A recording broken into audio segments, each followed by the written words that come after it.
Boa tarde a todos, boa tarde a todas.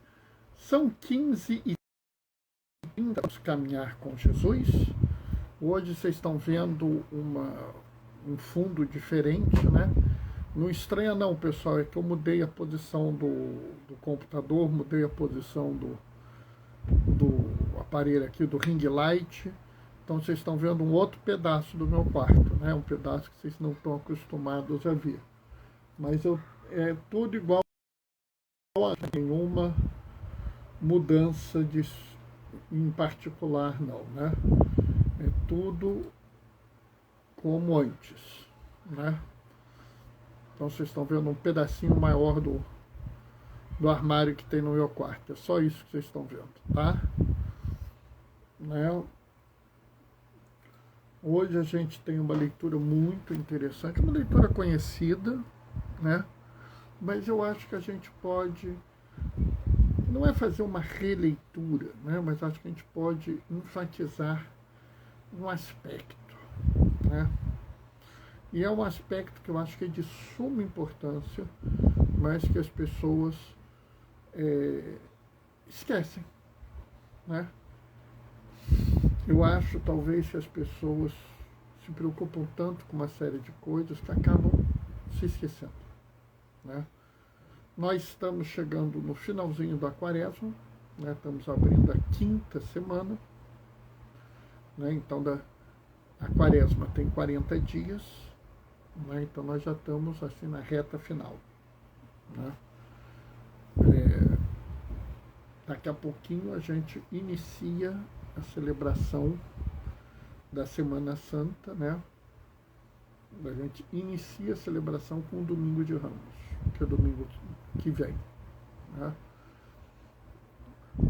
É um momento muito importante para a igreja, né? É um momento muito, vamos dizer, muito rico e muito difícil, né? Mas eu acho que é um domingo necessário, né? Então a gente vai ter essa experiência, né? Óbvio, eu nem sei o que eu vou fazer essa semana e a outra, porque são semanas muito fortes da igreja, né? E diferentes,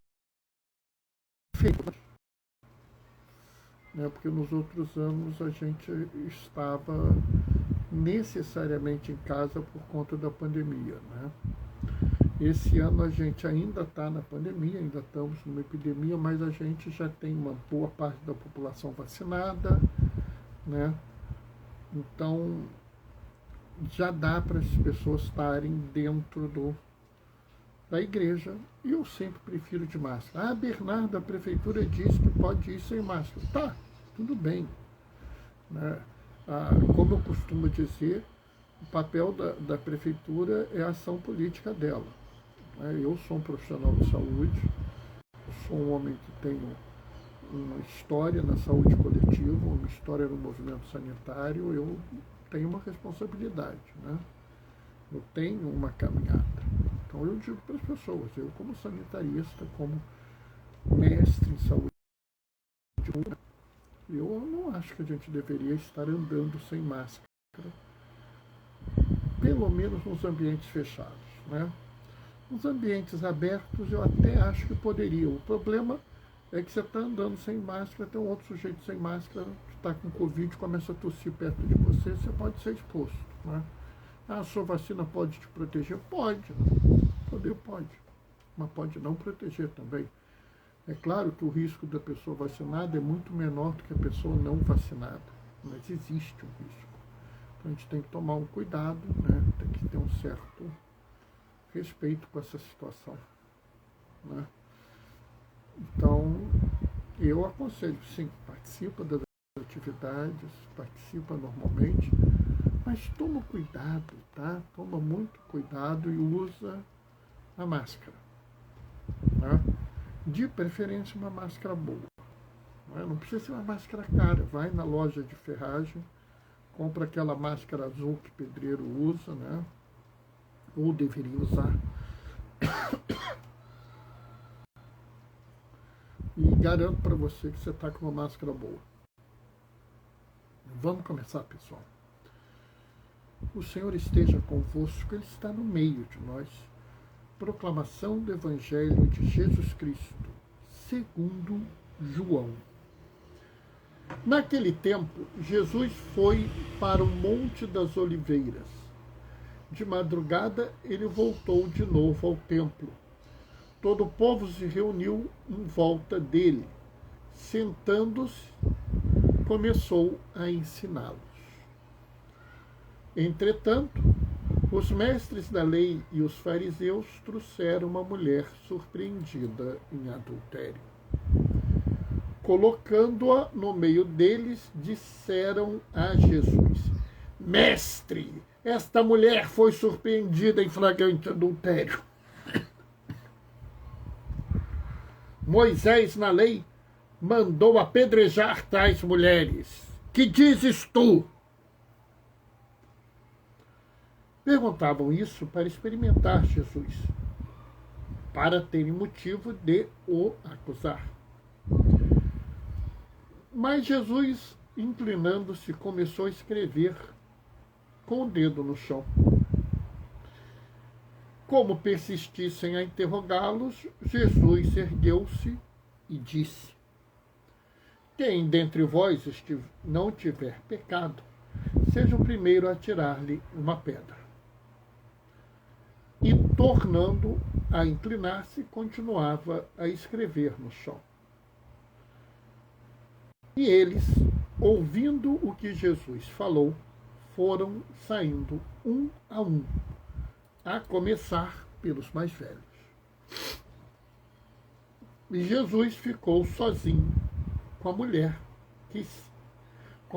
que estava lá, no meio do povo. Então Jesus se levantou e disse: Mulher, onde estão eles? Ninguém te condenou? Ela respondeu: Ninguém, Senhor. Então Jesus lhe disse: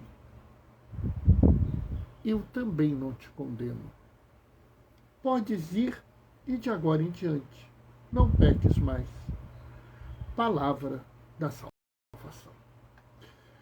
Esse evangelho, o evangelho da mulher adúltera, né, como é conhecido, né? Talvez, se eu fosse dar um nome para esse evangelho, eu talvez não falasse da mulher adúltera. Sabe? Eu acho que é uma ênfase errada, né? Quando eu era garoto, né, quando eu tinha lá meus 17, 18 anos, era um garoto, eu dizia que a gente devia chamar isso dos... Como é que era o nome que eu dava? Era os moralistas hipócritas. Entrou alguém, Manavium, Paz e Bem Manavium, eu dizia assim, isso devia ser chamado dos moralistas hipócritas. Né? Mas hoje, graças a Deus, assim, eu acho que a gente pode dar um outro nome. Né? Miséria e misericórdia. Sabe? Acho que esse talvez fosse o melhor nome para esse evangelho. Mas hoje, no 5º domingo da Quaresma, eu acho que o melhor nome seria a novidade que salva. Aqui é Marcelo Ave. Ô Marcelo, tudo bem? Paz e bem, Marcelo. Que bom te ver, meu querido. Marcelo esteve comigo em algumas pesquisas. Que bom te ver, Marcelo. Sabe, hoje eu chamaria a novidade que salva. Por que a novidade que salva? O que tem nessa história que eu estou falando? Sabe, se você pegar na primeira leitura que tem hoje, Isaías, né? Isaías fala assim, Deus, né, que Deus mandou ele falar e fala assim: Eis que farei coisas novas, e já estão surgindo. acaso não as reconheceis? Né? Então, existe essa questão da novidade. Né? Como no próprio, na segunda leitura, né, o Paulo, né, antigo Saulo, antigo assassino, matador, que queria destruir a igreja, agora Paulo, que quer levar a palavra a todos, ele vira e fala assim, né, ele chega ao cúmulo, né, de dizer assim, tudo para mim é lixo, tudo para mim é perda comparado a Jesus. E ele vai adiante, né? Ele diz que se considera unido a Jesus, não com a minha justiça provinda da lei, mas com a justiça que vem de Deus, a base da fé. Né? É muito interessante porque o Paulo, ele mesmo fala, eu não alcancei ainda, eu não cheguei no fim, mas eu caminho com coragem para o fim. E aí a gente se encontra diante de um texto escrito, que está no Evangelho de João, e que é um texto muito interessante, porque ele traz uma questão, vamos dizer, muito, muito dura e muito atual. Né? Um grupo de pessoas quer testar Jesus, quer arrumar um motivo para condenar Jesus, para denunciar Jesus, né? E usam da lei, né? Usam de uma situação existente na lei.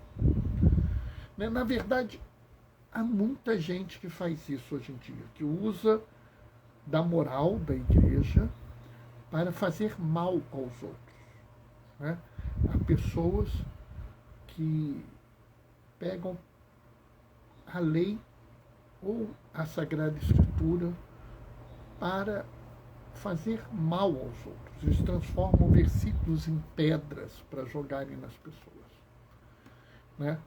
Não há aqui nenhum real sentimento religioso, não há aqui nenhuma preocupação com a salvação das pessoas, nada. É pura artimanha, que pode ser religiosa, pode ser social, pode ser política, ou seja, é um uso da fé. Na época de Jesus, então, onde não havia separação entre a religião e o Estado, os fariseus, por exemplo, eram um partido. Não só um partido religioso, como um partido político. Eles tinham uma ambição política. Né? É claro que na época não existia, como existe hoje, vereador, deputado, essas coisas, mas havia os cargos administrativos. Então, havia aqui claramente um desejo de pegar Jesus.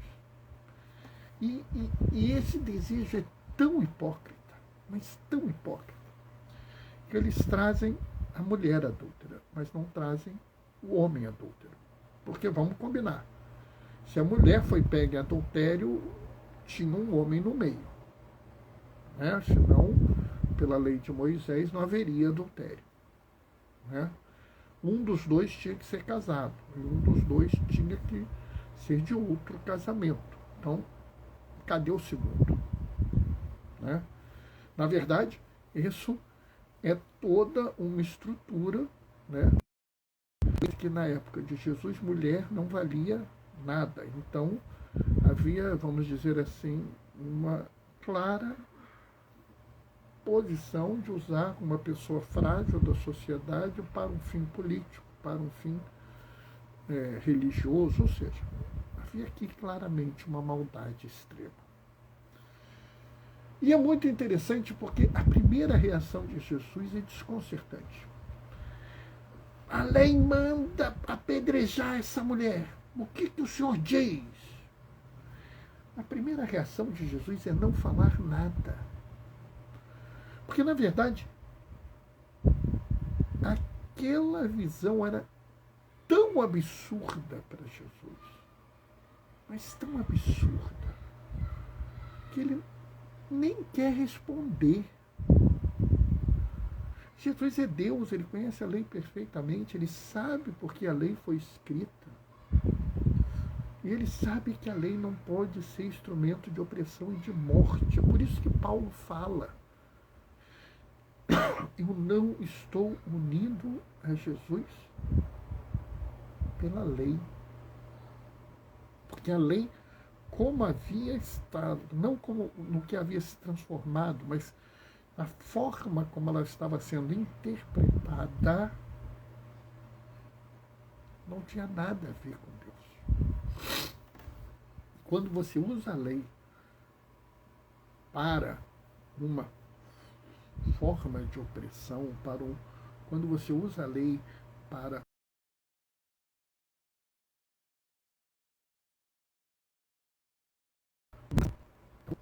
quando você usa a lei para oprimir, quando você usa a lei para a morte, quando você usa a lei para um fim meramente político,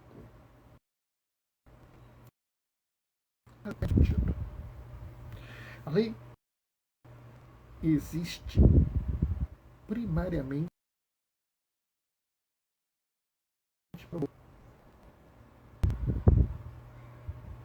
melhora. A lei existe primariamente para o amor. A lei existe primariamente para garantir a vida, não para a morte. Então Jesus não queria nem opinar. Mas ele foi pressionado e ele sabia que ele precisava dar uma resposta. E a resposta dele é brilhante. Quem estiver livre de pecado, atira a primeira pedra. E é muito interessante que fala assim: os mais velhos foram saindo primeiro, ou seja, os homens mais respeitados, aqueles que teoricamente eram os melhores seguidores da lei, porque viviam mais anos, foram os primeiros a sair. Oi, Carla. Boa tarde, paz e bem. Então, esses, os primeiros a sair, foram justo os que eram mais respeitados. Eram justos, talvez, os que estivessem gritando com mais ênfase: joga pedra! Joga pedra! Paz e bem, Carla. Sabe, era claro esse desejo sanguinário. Né? E eles são os primeiros a sair, porque eles estão cientes dos pecados dele. Sabe, essa saudades também, Carla. Sabe, essa visão é uma visão interessantíssima. Né? Todos nós somos pecadores, então por que nós nos damos o direito de fazer alusão ao pecado do outro? Né? Como diz a Sagrada Escritura, nós filtramos o mosquito e deixamos passar o camelo, é isso? O pecado do outro nós fazemos questão de frisar, mas o nosso pecado a gente ignora, o pecado do nosso amigo a gente ignora, o pecado do nosso aliado a gente ignora? Claro que não, né? Mas é isso que estavam fazendo naquele momento. E aí a gente vê o seguinte, e aqui talvez você nunca tenha prestado atenção nisso, e eu tenho frisado muito isso nos últimos dias. Havia uma pessoa que podia tirar a primeira pedra. Havia. Não havia? Claro que havia. Jesus é livre de pecado, ele pode atirar a primeira pedra. E aí aquela multidão de homens enraivecidos, né, dispostos a matar aquele ser frágil, né, porque a mulher na época não tinha direitos, não era quase uma propriedade do homem. Não mudou muito hoje em dia, não. Mudou um pouco. As mulheres conquistaram algumas coisas, o movimento feminista conseguiu algumas coisas, mas muito pouco. Ainda temos muitos homens que acham que podem fazer o que bem entendem com as mulheres. É uma coisa lamentável. Totalmente contra o Evangelho. Mas ainda havia pessoas lá. Eles estavam no meio da multidão. E Jesus pergunta: ninguém veio, ninguém jogou pedra, não? O que houve? Não te condenaram? Não, Senhor. Ninguém me condenou. Jesus podia ter condenado. Jesus podia ter jogado a pedra, porque Jesus não tem pecado. Mas aí é que vem a novidade mais maravilhosa, sabe? Eu, quando penso isso, eu chego a me arrepiar. Né? Eu chego a me arrepiar mesmo. Jesus responde para ela: eu também não te condeno. Sabe, essa é a grande relação de Jesus conosco. Jesus se relaciona com a gente sem julgamento e sem condenação. Jesus não está aqui para ser bedel da nossa santidade, nem arauto dos nossos pecados. Sabe, Jesus é misericórdia. Jesus é misericórdia. O Papa Francisco, quando ele fez o ano da misericórdia, né, ele faz um moto próprio, misericórdia vultus. Esse evangelho é um consolo para a gente. Concordo. Sabe, Carla, eu às vezes fico olhando o dia que eu chegar frente a frente de Jesus. Um dia há de chegar isso. E eu vou chegar para ele morrendo de medo, e ele vai olhar e falar assim: Bernardo, eu também não te condeno. Tenho certeza disso. Não porque eu seja a azeitona da empada, não, é porque ele é misericordioso. Ele é o rosto misericordioso de Deus, como lembra o Papa Francisco. Né? Misericórdia vultus. E ele, como rosto misericordioso, como misericórdia absoluta e plena, vira para aquela mulher e fala: eu também não te condeno. Essa é a novidade que salva. É a proposta de você viver a misericórdia como Jesus é misericordioso. Né? Sede santos como vosso Pai que está no céu é santo. Em outra tradução, sede misericordiosos, como vosso Pai que está no céu é misericordioso. Como diz na bem-aventurança: bem-aventurados são os misericordiosos, porque alcançarão misericórdia. Sabe, pessoal, essa é a grande verdade. Né? Quando a live fez um ano, né? A gente foi brindado com essa mesma leitura. Ô, Cadu, meu filho, boa tarde, paz e bem. A gente foi brindado com essa mesma leitura. E eu falei, né, que Santo Agostinho dizia que quando a mulher se encontra com Jesus, a encontra da miséria com a misericórdia. Mas eu discordo de Santo Agostinho. Porque a miséria mesmo não é a mulher. Porque, mesmo ela tendo cometido um pecado, o maior pecado não é dela.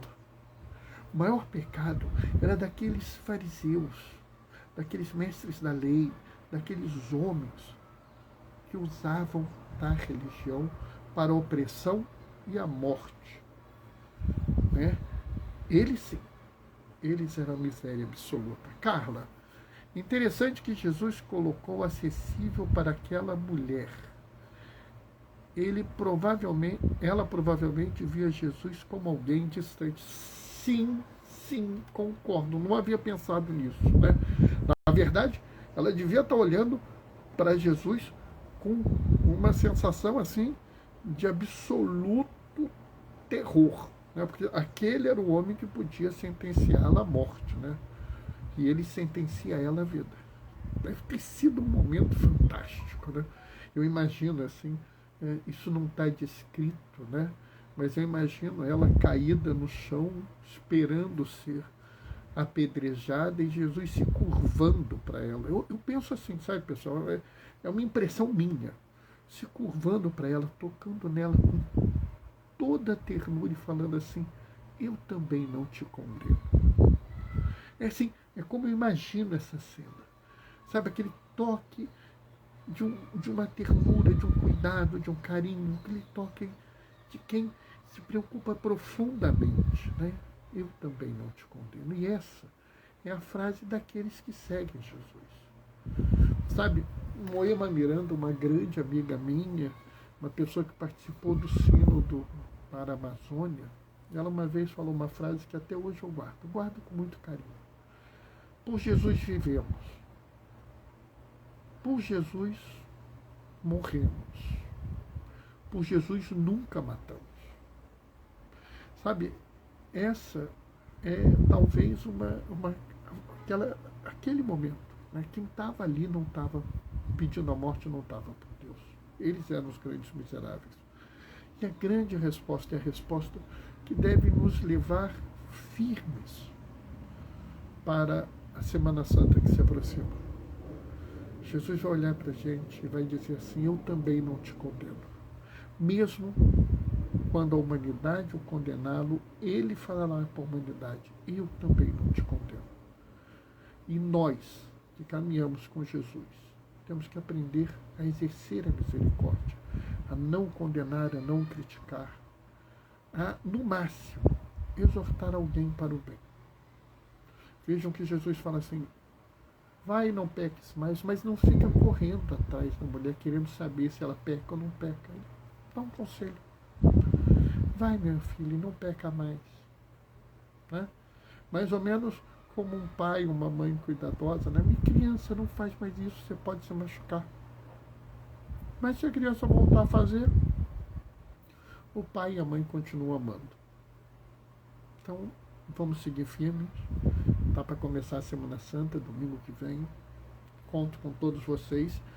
Volto a dizer, não sei o que eu vou fazer nas lives, porque vai ser uma confusão os próximos 15 dias. Conto com o carinho e a compreensão de vocês, tá? Os horários podem ser doidos. Até lá. Beijos e bênçãos. Bom, pessoal, vamos ver. Ui! Quase que eu não consigo completar a minha hora. Né? Eu faço sempre meia horinha. Hoje ficou apertado. Né? Mas vamos em frente. Vamos juntos. Tá? Vamos seguir. E vamos tocar as atividades. Né? Vamos ver o que a gente consegue fazer a cada dia. Combinado, pessoal? Bom, eu vou me despedir agora, deixando a minha bênção, que eu preciso organizar umas coisas ainda. E 6 horas eu estou lá na paróquia. Não é, na verdade? Eu chego lá pelas 5, que eu abro a igreja, preparo o som, essas coisas assim, né? Coisa de diácono. Diácono tem que fazer umas coisinhas assim. Né? Receber o povo na porta. Coisa que eu mais gosto de fazer na igreja é receber o povo na porta. Adoro isso. Bom, pessoal, vamos despedir. O Senhor esteja convosco, Ele está no meio de nós, hoje e sempre. Por intercessão de Maria Madalena, desça sobre vós e permaneça a bênção do Deus Todo-Poderoso no amor. Ele que é Pai, Filho e Espírito Santo. A gente se vê amanhã, pessoal. Até lá. Beijos e bênçãos. Tchau, tchau.